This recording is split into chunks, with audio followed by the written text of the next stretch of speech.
Assalamualaikum, di video ini saya akan coba bahas soal tryout ujian kompetensi ya, uji kompetensi yang ada di PMM, khusus mapel geografi. Nah, kita lihat seperti apa, mudah-mudahan bisa membantu rekan-rekan yang mau ujian ya, sehingga punya sedikit insight gitu lah untuk nanti menjawab soal. Kita lihat nomor pertama, dalam pembelajaran geografi terdapat dengan materi prinsip interrelasi ya. Secara kontekstual, guru mengambil tema hubungan keberadaan vegetasi dengan suhu udara di lingkungan. Untuk menumbuhkan kemampuan pemecahan masalah, siswa diberikan tugas menentukan lokasi yang tepat untuk penanaman pohon agar suhu di sekolah lebih sejuk. Aktivitas yang dilakukan siswa dalam pembelajaran tersebut apa? Nah, jadi ini kan mengaitkan bagaimana penggunaan prinsip interrelasi. Jadi Bapak Ibu, rekan-rekan memang soal-soal untuk uji kompetensi guru itu kan bagaimana kita mengaplikasikan model gitu ya. Atau bagaimana ketepatan dari kegiatan yang dilakukan sesuai dengan topik yang akan kita ajarkan gitu ya. Nah, kebanyakan guru-guru itu misalkan salah menjawab soal karena memang satu mungkin jam terbangnya kurang ya, kemudian tidak memahami konteks dan tidak jarang menulis gitu, sehingga tidak mampu mungkin dilakukan di kelas, tapi ketika dituangkan dalam tulisan tuh bingung gitu ya, padahal sebetulnya sudah dilakukan. Nah, sebetulnya ini satu korelasi bahwa memang guru yang baik itu adalah guru penulis yang baik juga sebetulnya, idealnya seperti itu. Nah, di sini apa jawabannya? Coba kita lihat. Interrelasi ya, interrelasi itu jadi kalau misalkan mau anak itu bisa menentukan lokasi yang tepat menanam pohon sehingga suhu di sekolah lebih sejuk gitu kan. Goalnya itu kan gitu ya. Jadi yang tadinya nggak ada pohon gitu kan. Nah, kemudian supaya sejuk maka dibuatlah pohon-pohon tuh kan, direboisasi gitu ya. Maka yang tepat itu siswa itu apa sih? Melihat apa dulu coba? Nah, ini berarti yang mengukur suhu udara di beberapa titik di lingkungan sekitar sekolah dong di siang hari misalkan. Jadi kan ada penyebaran ya, lokasi kan. Kalau ke ruangan itu kan kita itu bicara lokasi, bicara sebaran, bicara pola kan sebetulnya. Jadi kalau mau supaya sekolah ini lebih sejuk, maka ukur dulu gitu kan. Di beberapa titik sekolah, berapa suhunya, mana yang kurang gitu ya, mana yang kurang pohon misalkan. Karena kan distribusi vegetasinya mungkin berbeda gitu ya. Kalau misalkan ada yang sudah bagus, berarti boleh cari titik yang lain. Ini sepemahaman saya seperti seperti itu. Jadi karena yang diminta ini adalah interrelasi, keterkaitan. Yang keterkaitan antara jumlah pohon atau vegetasi dengan penurunan suhu gitu kan. Artinya kalau misalkan di suatu tempat itu ada pohon, maka potensial pasti suhu akan turun kan gitu ya. Jika suatu tempat itu lokasi tidak ada pohon, maka potensial suhunya akan naik kan gitu ya logikanya. Nah, jadi logika berpikir seperti ini tuh memang ya perlu jam terbang, perlu anak-anak itu perlu berlatih juga gitu ya. Itu kan interrelasi tadi. Ya, jika banyak pohon, maka suhu akan turun. Jika sedikit pohon, maka suhu akan interrelasinya akan naik gitu ya. Itu versi saya. Jadi ya kalau salah silakan nanti dikoreksi aja gitu ya. Kemudian kan dalam pembelajaran geografi terdapat tentang materi pendekatan ke lingkungan nih. Guru mengimplementasikan pembelajaran yang berpusat pada peserta didik.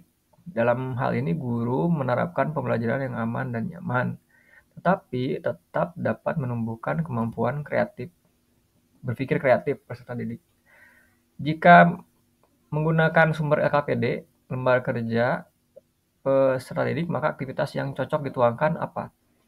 Nah, lagi-lagi ini juga pasti membuat bingung ya, kalau misalkan mungkin tidak paham konsep LKPD apa, kemudian outdoor learning apa, dan lain sebagainya. Jadi, kasusnya ini, guru itu diminta agar kegiatan anak di kelas itu tetap kreatif meskipun tidak di lapangan. Hanya dengan bermodalkan LKPD gitu atau LKS sama ya. Kira-kira yang dituangkan di LKS itu agar anak berpikir kreatif itu model yang kayak gimana gitu ya.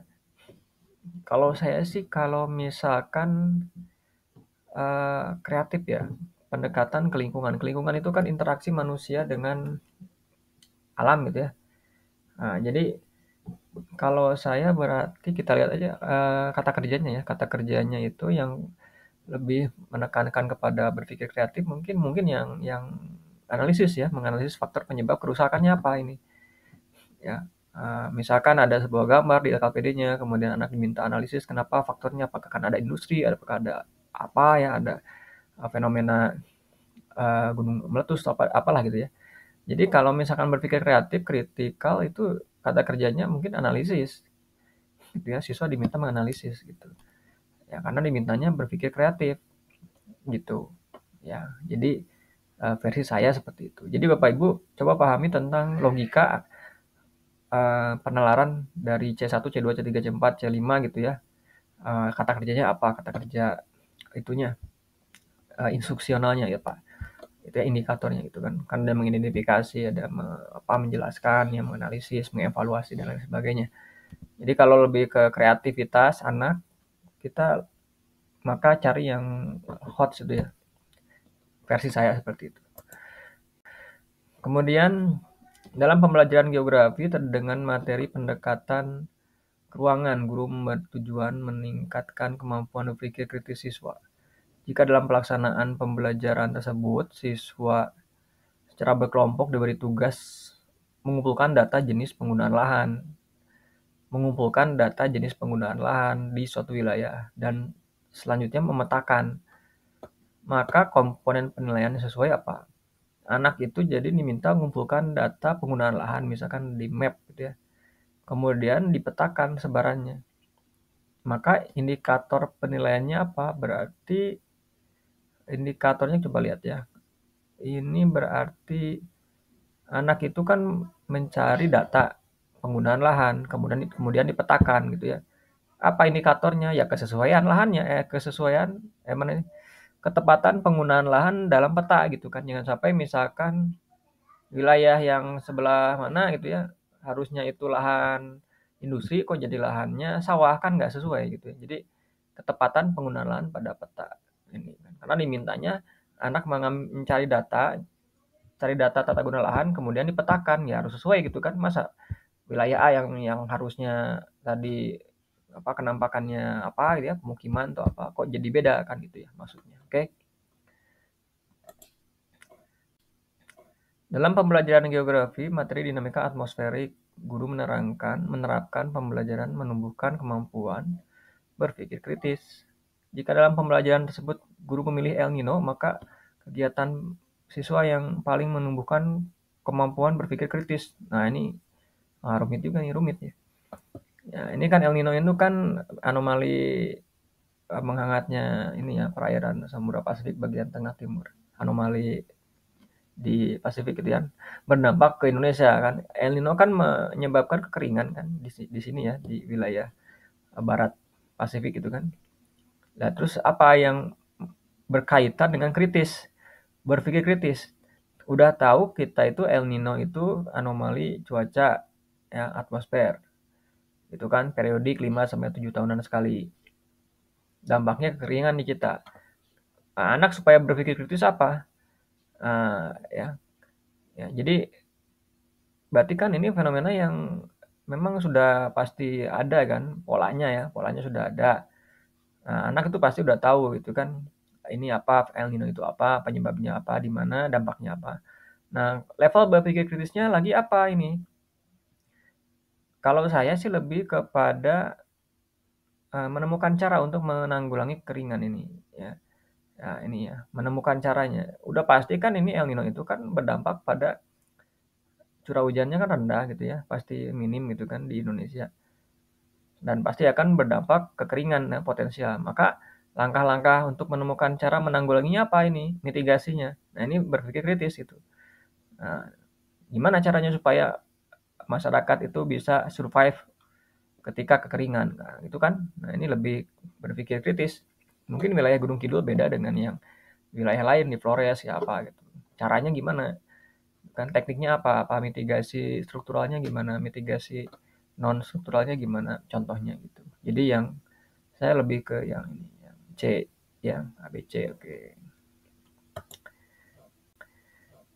Pembelajaran geografi pada fenomena dinamika atmosfer menuntut kemampuan berpikir tingkat tinggi. Untuk itu, dalam pembelajaran, guru menerapkan model inquiry dengan alasan model ini dapat menumbuhkan kemampuan berpikir kritis.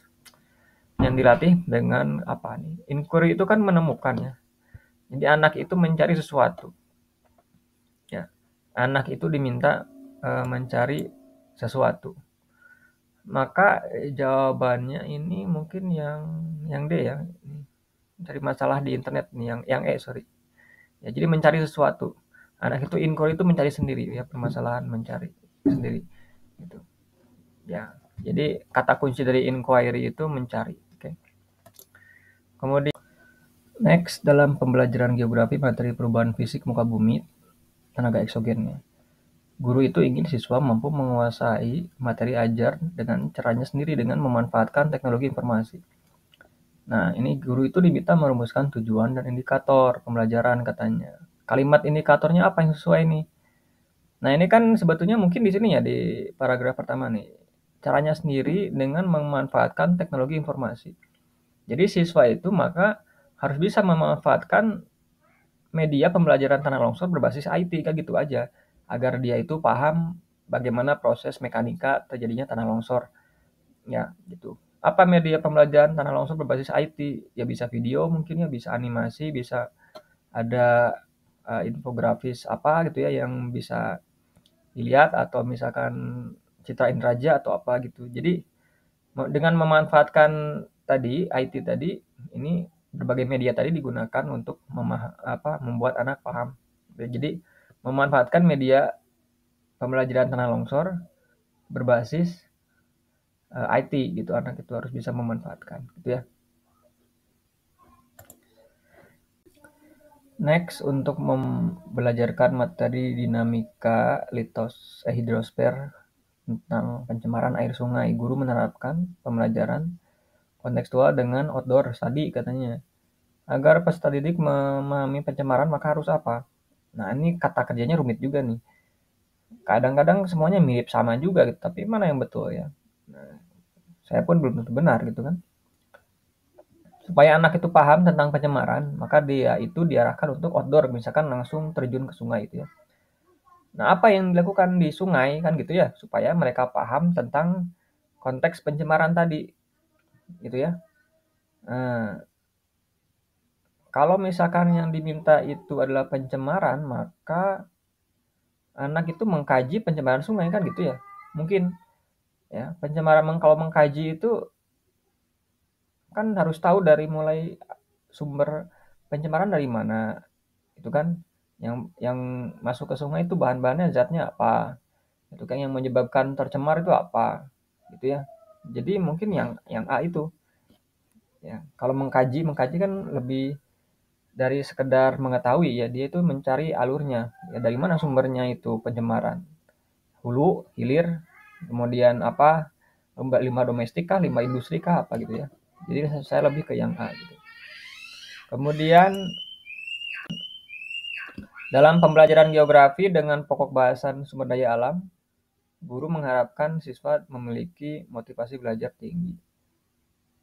Model belajar problem based learning dipilih dengan sebagai strategi untuk mengembangkan minat belajar. Kenapa memilih model PBL? Oke, kita lihat PBL. Problem based learning. Sumber daya alam ya. Apakah melatih keterampilan berpikir, mengembangkan materi pembelajaran mandiri, menemukan solusi, menganalisis permasalahan, menemukan topik permasalahan aktual. Oke. Problem based learning. Berarti problem based learning itu adalah kegiatan belajar yang berbasis pada adanya sebuah permasalahan dalam ruang gitu ya, terkait sumber daya alam gitu. Kenapa PBL? Agar guru dapat apa? Nah, agar guru dapat melatih keterampilan berpikir peserta didik dong. Karena kan di sini kata kerjanya guru ya, agar guru dapat. Guru memilih problem based learning supaya guru dapat ya yang melatih keterampilan berpikir anak kan problem based gitu ya. Anak itu mencari permasalahan, kemudian mencari data-data, menganalisisnya sampai menarik kesimpulan kan gitu ya. Masalahnya, solusinya apa nanti. Jadi yang A. Oke, lanjut lagi, next. Dalam pembelajaran materi energi terbarukan, katanya guru melaksanakan pembelajaran kontekstual dengan memberi tugas berkelompok untuk melakukan observasi pemanfaatan sampah organik sebagai sumber energi di instalasi pengolahan energi terbarukan. Dalam kegiatan pembelajaran, penilaian aspek sikap yang tepat oleh guru adalah dengan mengukur apa? Sikap ya. Kalau sikap itu di sini kita lihat aktivitas siswa dalam pembelajaran, kualitas hasil pengamatan, cara interaksi yang dilakukan, keterlaksanaan pembelajaran, hasil belajar yang diperoleh. Sikap ya. Kalau sikap itu terlihat dari cara interaksi, kemudian aktivitas siswanya, sikapnya, kemudian yang aktivitas, kemudian cara interaksi, dan keterlaksanaan pembelajaran mungkin ya. Karena itu yang termasuk ke dalam aspek sikap ya, afektif. Oke. Kemudian dalam pembelajaran geografi tentang sumber daya alam, guru memberi tugas siswa secara kelompok untuk mengidentifikasi melalui internet kekayaan sumber daya energi 5 pulau besar. Oke. Kemudian setiap kelompok mempresentasikan hasil kerjanya di dalam diskusi. Jika gurunya melakukan penilaian sikap nih, maka apa? Sikap ya, maka sikap itu dilihat dari kata kerjanya adalah sikap itu kepercayaan diri, ya kemudian kedisiplinan dan kerjasama. Ya, kerjasama, kemudian kepercayaan dan kedisiplinan, itu sikap ya. Kan ada aspek kognitif, psikomotorik, dan afektif. Oke. Sekian dulu untuk pembahasan kali ini, nanti dilanjut lagi. Mudah-mudahan bisa memberikan sedikit insight ya. Kalau ada yang salah silakan di ini aja didiskusikan lagi ya, karena saya pun belum tentu benar seperti itu ya. Terima kasih. Assalamualaikum warahmatullahi wabarakatuh.